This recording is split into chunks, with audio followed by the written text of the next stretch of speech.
all of this is convoluted, and the corruption is connected to the closeness to our enemies, is connected to Trump's lack of character, is connected to his failure to rise to critical challenges like trying to end the war in Ukraine or address the problems of the United States. And all of it comes back to the fact that the President of the United States is a sociopath. And we don't talk about that enough. I'm Joanna Coles. This is the Daily Beast podcast, and we are starting the week afresh after what feels like a terrible weekend. The Bondi Beach murders, the Brown murders, and then the terrible news about Rob Reiner. Who better to unpack this with than the all-talented, all-thinking David Rothkopf, the founder of Deep State Radio, a former official in the Clinton Commerce Department and the former editor of Foreign Policy. He knows about everything. And David, let's unpack what on earth is going on in the world. David Rothkopf is in the house. David, it's very good to see you on what feels like a very gloomy Monday morning. I'm in a fantastically bad mood, and I don't know if it's because the news over the weekend was just appalling, or if it's because I've had too much coffee and I'm going to have some more. So by the end of the podcast, I may have exploded. Great. Well, I really look forward to talking to you too, Joanna. I know. I'm sorry. It's such upsetting news. My son went to Brown University, so I know the campus well, and I feel particularly moved by that one. But then this morning, Donald Trump's Truth Social on Rob Reiner is beyond the pale. I don't know if you've seen it, but for those who haven't, perhaps I should read it. Please. And this is obviously, and I know you knew Rob Reiner, and I want to come on to that. But this is how our president responded to the fact that Rob Reiner, one of the, foremost cultural figures of the last 40 or 50 years, was found murdered in his home last night, along with his wife, who died in the ambulance on the way to the hospital. And here's what our president said. A very sad thing happened last night in Hollywood. Rob Reiner, a tortured and struggling but once very talented movie director and comedy star, has passed away together with his wife, Michelle. Reportedly, and here's the bit that's just sociopathic, due to the anger he caused others through his massive, unyielding and incurable affliction with a mind-crippling disease known as Trump derangement syndrome, sometimes referred to as TDS. He was known to have driven people crazy by his raging obsession of President Donald J. Trump, with his obvious paranoia reaching new heights as the Trump administration surpassed all goals and expectations of greatness, and with the golden age of America upon us perhaps like never before. May Rob and Michelle rest in peace. I mean, how does one even respond to something like that? Well, I think you put your finger on it. Donald Trump is a sociopath. It stands in particularly stark contrast to the fact that Rob Reiner was a mensch. Rob Reiner was warm, caring, a guy committed to trying to make the country a better place. You're right. I've met him a couple of times in the context of a lot of the activities that he did involved with Democratic Party politics. But let's set that aside for a second. Donald Trump's Truth Social post, in which he takes this horrific tragedy, sets it aside, makes it about himself, attacks Reiner for being opposed to Trump politically, debases the event.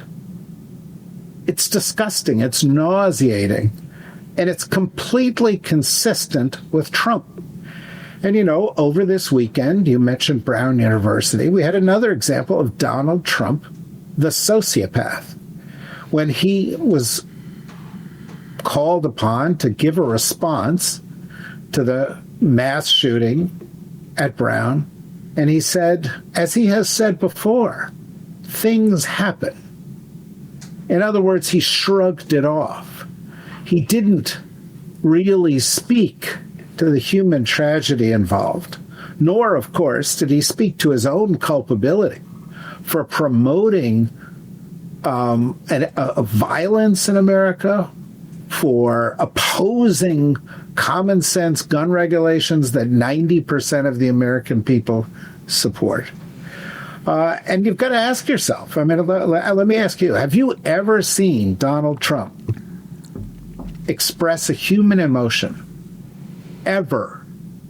A normal emotion of joy, of happiness for somebody else, of grief about something else, of compassion for the American people?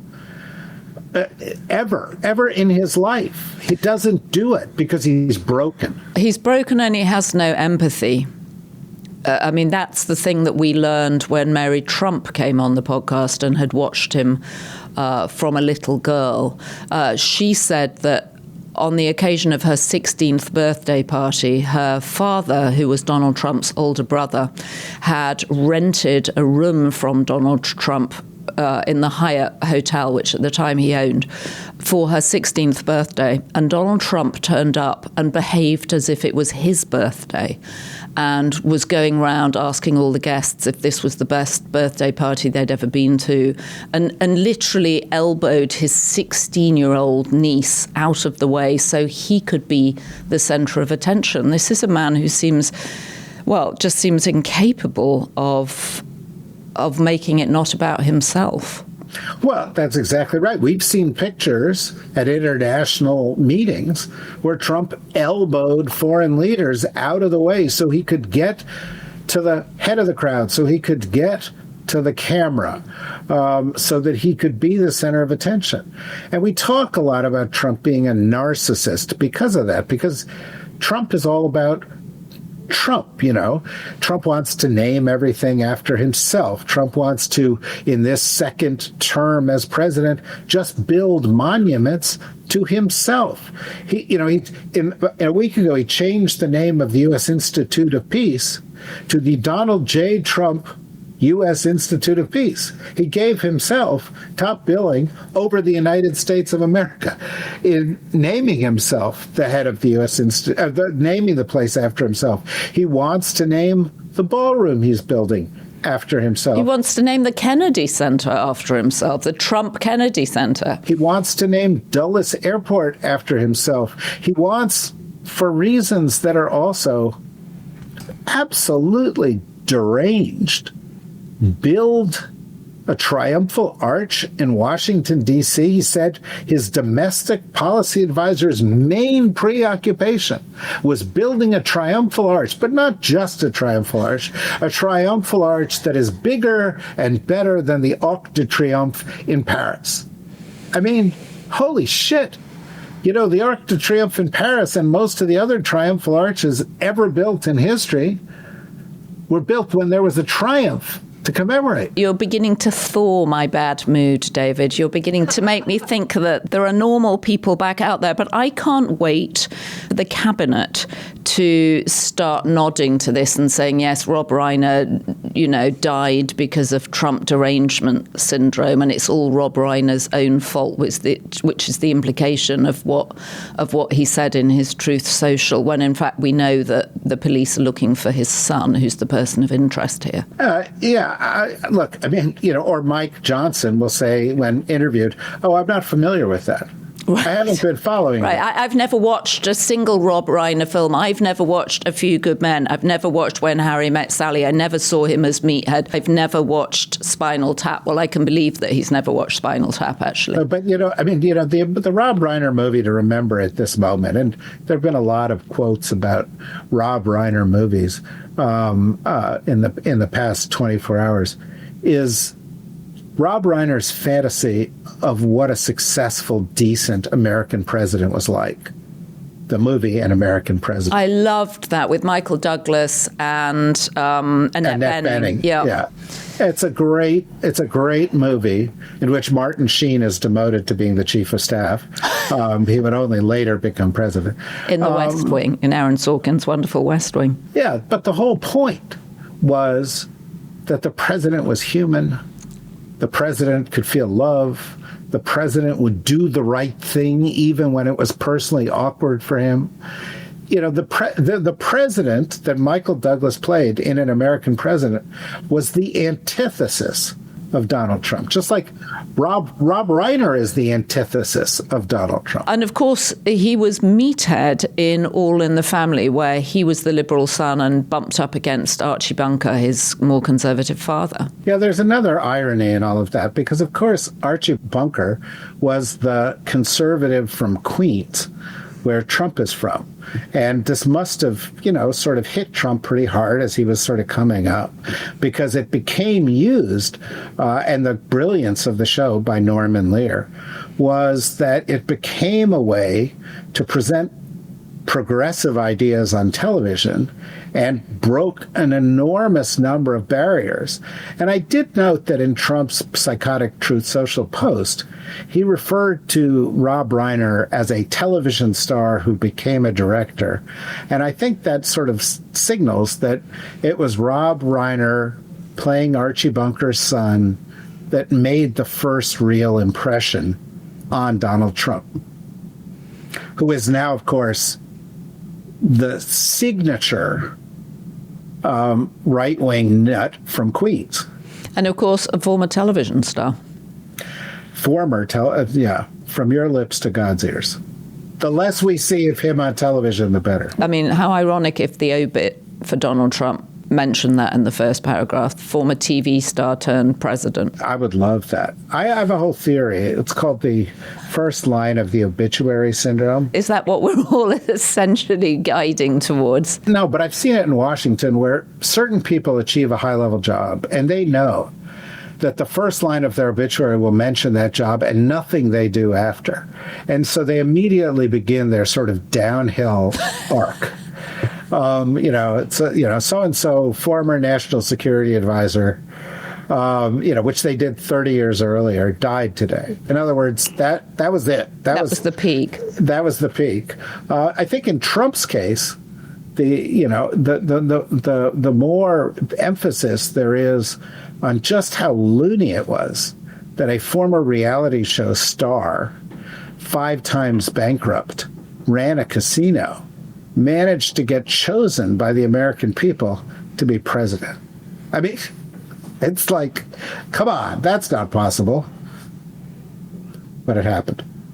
So, David, what do you think his cabinet members are saying between themselves when Trump isn't in the room? I mean, we often hear that people talk about Trump behind his back and laugh about him behind his back. Do you think Marco Rubio is looking at this Truth Social and rolling his eyes? Do you think he's so inculcated now that he's nodding vigorously and going, yes, he had Trump derangement syndrome, and that's why Rob Reiner died? Marco Rubio is a specific choice, and I think you should break the cabinet into a couple of groups. There are people in the cabinet like Marco Rubio, or people near the cabinet like J.D. Vance, who think they have a future in politics. And so every time they see something... I love the way you said that, who think they have a future in politics. Yeah, well, I don't think they do. But they, whenever they see something psychopathic from Donald Trump that might stick to them, I think they get concerned. I think they try to find ways to disappear, sort of do that Homer Simpson thing where he fades back into the shrubbery. They just sort of come out of the imagery. But I think they're true believers. I think Caroline Leavitt or some of the particularly characterless people that are around Trump, or who would never, ever have the jobs they have if it weren't for Trump. RFK Jr. would never have this job if Trump weren't so broken. Well, Pete Hegseth, yeah. Yeah, he would never have this job. And so they see that, they've got to follow the Trump train right to the end, because the minute it disappears, the scales will fall from people's eyes and they'll be seen for what they are. But this is a bigger story. And there was just a poll out overnight. I think it's an NBC News poll that shows Trump's low popularity rating, and also shows that although he's still got substantial support among Republicans, fewer people are identifying themselves as MAGA. Fewer people are identifying themselves as Trump brand Republicans. And as we've talked about before, I think what we're going to see in 2026 is, sort of people backing towards the exit, to sort of doing a Marjorie Taylor Greene, but edging out, whether it's, Nancy Mace or whether it's other members of Congress. But I think people are going to start to say, oh boy, I got to have a new identity because Trump's a lame duck. Trump's psycho. Trump is doing crazy stuff, and that's going to stick to me. And you know who it's going to be worse for? All the business sycophants. Peter Thiel, the folks at Palantir, Jeff Bezos, Mark Zuckerberg, Mark Andreessen, Larry Ellison, Tim Cook, Wall Streeters who sucked up to Trump, foreign leaders who sucked up to Trump, who have a double problem. First of all, they've destroyed their reputations by short-sightedly associating themselves with this maniac. But what if Democrats win in November? What if Democrats take over the House? Do you think that the sweetheart deals that Trump was cutting with these people are not going to be investigated? What if Democrats win the White House in 2028? Do you think Palantir, because it's a Trump company, or Larry Ellison's, empire, because it's so closely associated with Trump, is going to possibly, conceivably play the role that they play now, or they're going to pay a price for it? And my sense is they're going to pay a price for it. Well, even Donald Trump seemed to think that they were in for a shellacking at the midterms next year. I mean, he was interviewed by the Wall Street Journal at the weekend and said that he thought that his economic strategy, i.e. tariffs, might not yet have revolutionized the economy by the midterms, so he foresaw losing, and so he's obviously preparing the ground for a loss there. Well, I think there was an insight embedded in a lie, wrapped in a bunch of bullshit, because the insight was, he was he was acknowledging that he's going to lose. And what he's starting to do now is what he did prior to each of the elections. If you recall, in 2016 and 2020, he said, if I lose, it's because it was rigged. Yep. Right? Yep. And, he does this because he can't stand the idea of losing face because he's a narcissistic sociopath. And so, what will he do? Over the course of the next year, he'll say, well, this is the Biden economy, or this is because of the Fed, or the Congress didn't act quickly enough, or people just don't appreciate how great they really have it, which, of course, would be ironic because that's kind of what is known now as the Biden trap, right? Of sort of saying, hey, life is great. And people are saying, well, actually, no. And this is the problem. You can spin people only so far. If you've got a relative who was dragged away by ICE, if you've got a relative who can't afford health insurance and who dies, if you've got a relative who's a kid who needed to go on a school bus and there's no school bus, if you've got a relative who depended on vaccines and has now been infected because the next door neighbors don't use vaccines, you can't make up a story from the White House that's going to counteract all that.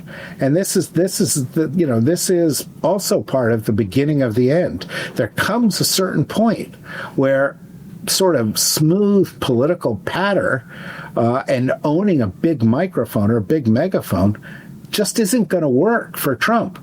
And we're at the beginning of that point. He also reminds me of that show, Kids Say the Darndest Things. Donald Trump says the darndest things. What did you think about his comment that families should just buy 2 dolls, not 30 dolls again this holiday? I mean, he said it before, but he said it again. And I don't want to be told how many gifts I can buy my kids by Donald Trump. That wasn't just dolls, by the way. He thinks you should have 2 pencils. Right. What would he do with a pencil?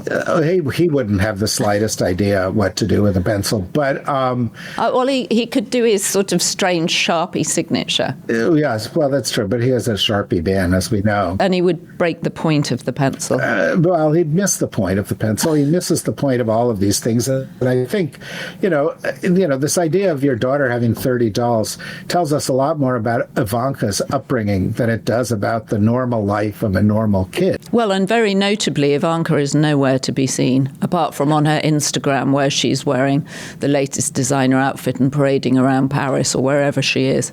Yeah, I'm surfing sure the waves in Jupiter, Florida. She must be mixed in how close Jared is figuring in everything these days, right?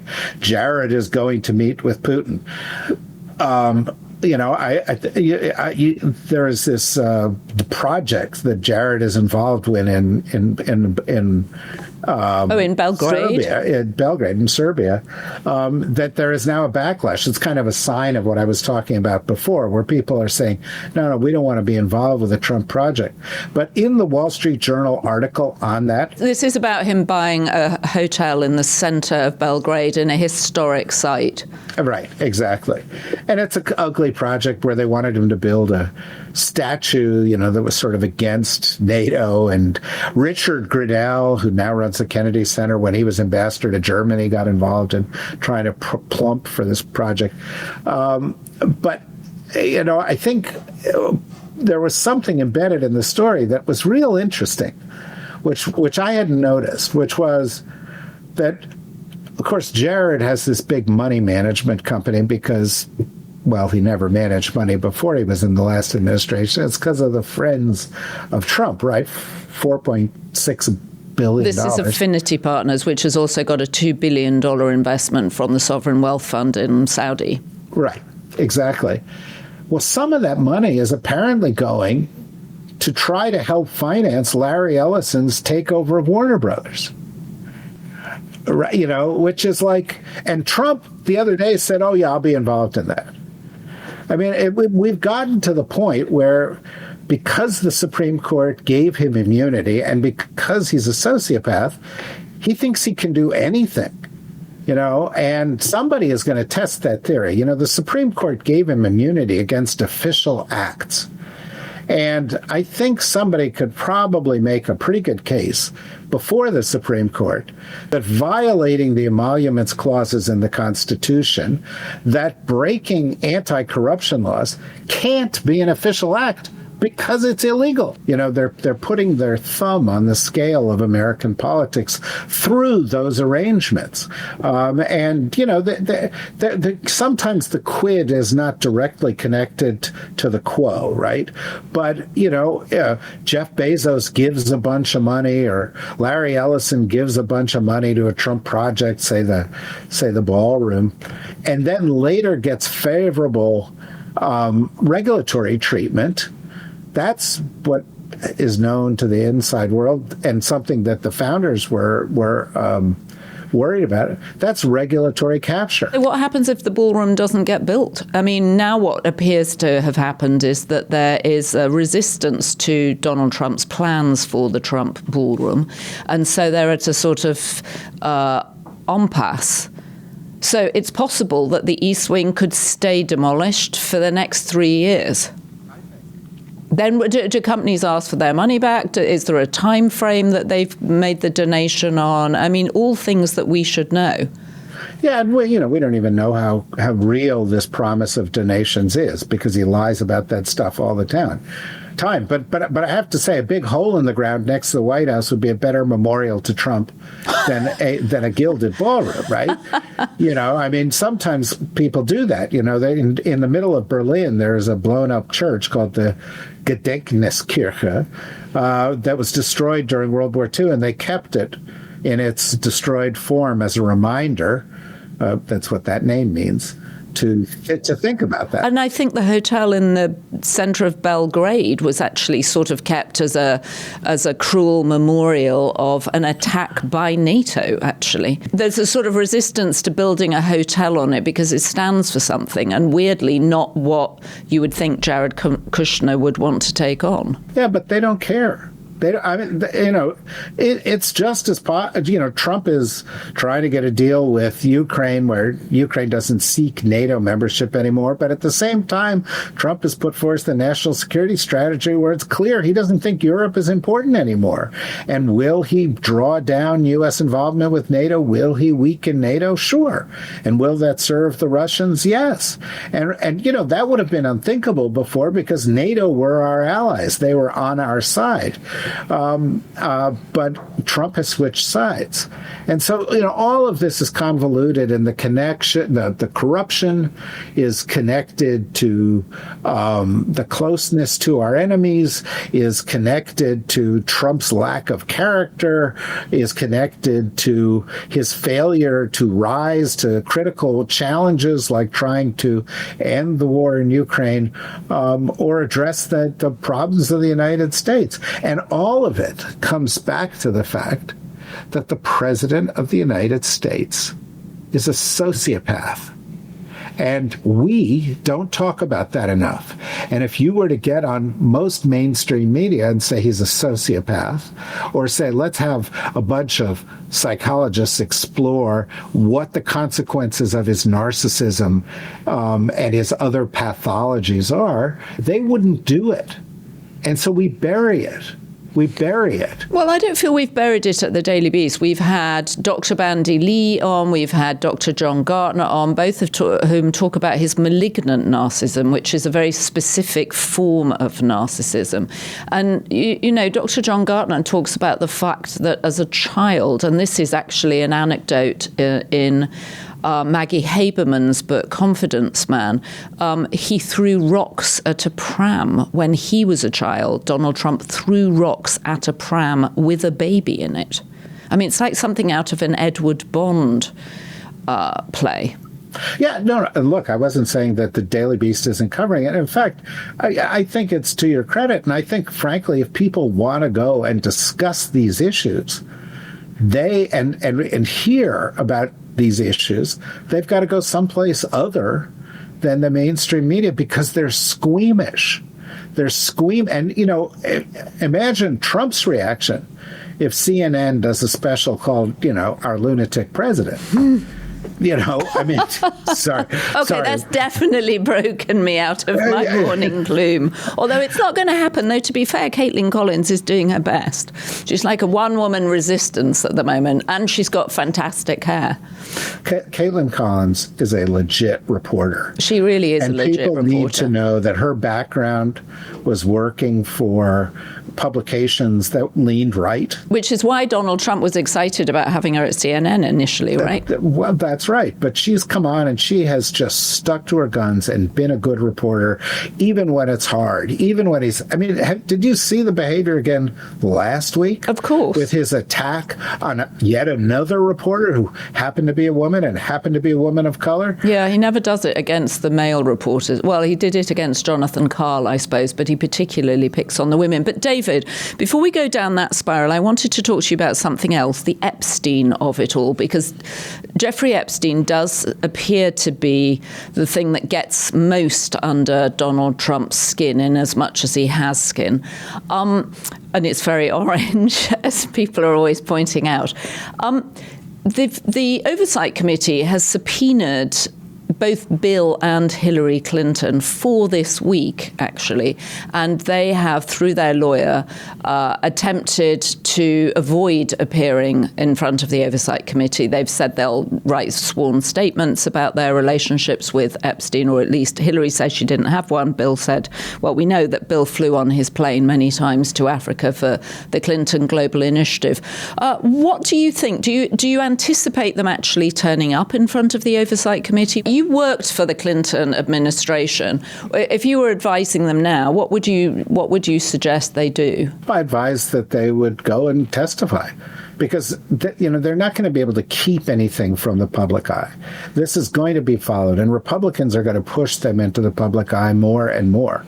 And you just said that Clinton went many times on the plane. It's the assertion of Clinton that he went 4 times on the plane, and that he ended the relationship well before some of the worst stuff started to come out. Look, honestly, Bill Clinton was kind of a pig, right? Bill Clinton his attitude towards women was bad. He had a bad track record with women. Don't ask me why Hillary Clinton stuck with Bill Clinton. But if he's involved in this thing, I also know every Democrat out there is like, then fine, we should know that. And I think the position of people who want Trump to come clean should be to come clean themselves and not to get tied up in lawyers. Now, I know that the Clintons also know that Republicans want to make them the center of discussion in the hopes it'll distract from Trump. And they want to weaponize this investigation against Democrats like them or like Larry Summers. And I get it, and I understand why they're skeptical of that. But I think the thing that is in the interest of the American people right now is transparency. And the thing that is in the interest of people who want there to be accountability here is for everybody to be transparent at this point, for everybody to say, speak the truth about what happened here, speak the truth about the cover-ups, because that is the only way to have the accountability we need for the women who are the victims of this. Because at the end of the day, this is not about Bill Clinton. It's not about Donald Trump. It's not about Jeffrey Epstein. It's about a system that lets rich, powerful guys abuse and scar women in the worst possible way and get away with it. And that's what's got to stop here.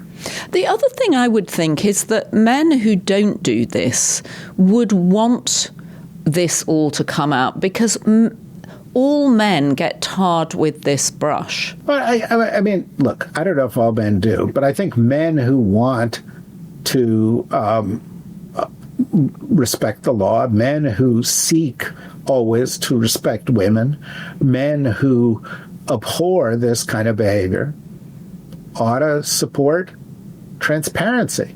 And, we do have a deadline coming up this week, December 19th, which is just 4 days away, where by law, the administration has to release the files that they've got. Now, it's going to be a telling day because almost surely they're going to say, well, we have ongoing investigations, and so we can't let you have this, this, and this. And that's going to create a big battle. It is not going to provide them with the cover they want it to provide. It is just going to keep the story alive longer. And, it's like quicksand. The more Trump struggles, the deeper he sinks. And I think that's going to continue for a long time, and he's going to struggle against it. You know why? Because what he did, how he led his life, is disgusting. David, in other news, and I think of you as an expert on the State Department because, of course, you were the editor of Foreign Policy magazine and the State Department was under your magnifying glass. Marco Rubio has decided to change the font. He's moving from Calibri back to, I think it's called Calibri, back to Times Roman Bold. Or is it Times New Roman? I wrote this down. Times New Roman, sorry. But there's more to it than that, Joanna. And I'm so glad you brought this up, because the psychosis of the president and mass murders over the weekend and the Epstein case and all that, they pale in comparison to Fontgate. Because it's not just that they got rid of Calibri, it's why they got rid of Calibri. Because it was, apparently the Biden administration switched to Calibri because it was easier for people with certain disabilities to read.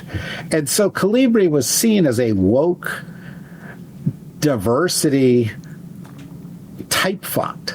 And that we had to, it's crazy. This is lunacy, right? It's a woke font. It's a woke font, and we will not be issuing State Department documents in a woke font. You need a good right-wing serif to prove that, what we're saying is in the American spirit. But the other thing they did was they insisted that the font on these official documents be 14.5. Okay, now that's just too big, isn't it? It's huge. It's huge. It's huge. It's a waste of space. Almost as big as the lettering, which now says the West Wing, the Oval Office, which I'm convinced is because those in the cabinet don't quite know their way around the White House yet. Well, maybe it's related to the same thing. It might be that the West Wing is labeled the West Wing because of the fading memory of the president, and this type font is really large because of the failing eyesight of the 79-year-old president. But how crazy is it that they spent 1 minute doing this? But you know what they did a couple of days earlier that they are undoubtedly trying to distract from? Go on. They said, if you want to come and visit the United States, you have to give us access to 5 years of your social media posts so we can screen them and determine whether you're suitable for entry to the United States. Do you know how much tourism is down this year because of the other things they've done? $30 billion. Okay, it is a very big industry in the United States. Do you think people are going to come to the World Cup when they fear that ICE may come knocking at their door because 3 years ago they posted a meme of Trump as that was unflattering to our dear leader? That the State Department, I don't know if it's even possible to do what they said. Well, it might be. I was wondering about that. It's probably possible with AI, right? But surely people will just create finsters. I had a moment where I thought, I wonder if Mark Zuckerberg is in on this, and perhaps he's recommended to Trump that they do this. So people simply have to open fresh new accounts. It's possible. It sounds like the kind of thing that Palantir said or Elon said, hey, we can handle this. And, some of those guys, since psychosis seems to be a theme here, what's going on with Elon and the lead? Didn't like Karp, the president or CEO of Palantir, start doing handstands in his chair the other day? Well, he was at the Deal Book conference, and it seemed, with Andrew Ross Sorkin, and it seemed that he had had something in his coffee that morning. Perhaps that's the kindest way of putting it, but he seemed very unable, and I'm sympathetic to this, to be able to sit in a chair for any length of time. Do a handstand right now. I can't do it. I've never been able to do a handstand. The viewers... But Alex Karp had sort of uncontrolled movements. It was peculiar and uncomfortable to watch. He was saying crazy stuff, and you go, oh, well, he's crazy, and he's running this. But the big boss at Palantir, Peter Thiel, has regularly gone on rants about the presence of the Antichrist. And these are the super empowered people of our day. It's not just that we've got oligarchs. It's that we have insane nerd oligarchs. Insane nerd oligarchs. INOs. Beware the INOs. Beware the INOs. David, you have thoroughly cheered me this morning. I came in just thinking, what is happening in the world? Now you've explained it. We have a sociopathic, malignant narcissist in the White House, and everything trickles down from there. And then his masters are all on the West Coast, and they are INOs. I can't even remember what it stands for again. Just remind me. Nerd oligarchs. Insane nerd oligarchs. That's kind of where we are, Joanna. The only thing that worries me is that we talk about this complete breakdown of Western civilization, and you're like, okay, I'm cheered up. Now I can begin my day. Well, no. And now I feel I'm back. I've hit my kind of normal level of energy. So at the Beast, we can fire up the team to make sure that we're reporting correctly on what's going on. And fight for truth, justice, and a return to something like sanity. We have covered a lot of ground. And a really good sweater. David, you have a really good sweater on this morning. That's also cheered me. We're trying to make this a bit more fashion-forward, this podcast. Michael Wolff has set the tone with his woolly cardigans. Well, you set the tone every day. Look at your blazer. Look at your T-shirt of Sarah Jessica Parker smoking a joint. Isn't it fun, this T-shirt? I felt like I needed a joint this morning, and I don't even smoke. Well, I think it sends a message, and I put this on not for your benefit, but because I've got to finish a book proposal, and I feel like I look like a writer. And I thought if I looked like a writer, maybe I would actually write. You do look like a writer, and in the immortal words of Rob Reiner, I'll have what you're having. Let us remember Rob Reiner kindly. Well, let us just go back to his wonderful movies and remember A Few Good Men, You Can't Handle the Truth. And The Princess Bride. The Princess Bride I never saw, but I did take the afternoon off work to watch the first screening of When Harry Met Sally in London when it came out, because I was so excited to see it. I just, as it happened, I watched that day before yesterday again. And, it made you feel good. And, at the end of the day, the legacy of Rob Reiner is that he made you feel good. And the legacy of the guy who was attacking him this morning is that he makes you feel awful. Okay, well, on that note, David Rothkopf, come back and see us soon. Look forward to more of your columns. And, of course, you can follow David every day on DSR, Deep State Radio, for his wonderful podcasts where you get more of what's going on inside Rothkopf's head. Yeah, or go to my Substack, Need to Know. There's even bits there, and I promoted one of your podcasts in my last Substack post. Excellent, man. So this is all circular. We're just promoting each other. It is as it should be. And we're both suffering from TDS, Trump Derangement Syndrome. So there you go. Yes. Well, thank you for contributing to mine today. Trump 79. Onwards. David, thank you very much for joining us, and we will see you soon. See you soon. Happy holidays. Same to you. So if you too woke up in a bad mood this morning, I hope that we have assuaged some of that fury at what's going on in the world. And what else can we do but pay attention, read the Daily Beast, join the Daily Beast community where you will find like-minded people, and join one of our threads on YouTube or on Reddit. And don't forget, here's what will help. Be beast, or even be beaster. I see that our First Lady has been advancing her be best theory and has had be more beast, and we're saying be beaster. So big thank you to Sandra Clark, Me Thinks, Travels with Carl, Andrew Beaver, Capinator, Harry Clark, Dawn McCarthy, Daniel Doglover, M. Greiner, Fulvia Orlando, Herbie, Andrew Mellor, or Mellor, as Michael always says, Laz Conde, Bonzo, Val Love, Francisco, Andrea Hodel, Bocock DC, Sharon Shipley, Connie Rutherford, Karen White, and Heidi Riley. And thank you to our production crew, Devon Rogerino, Anna von Urson, and Jesse Millward.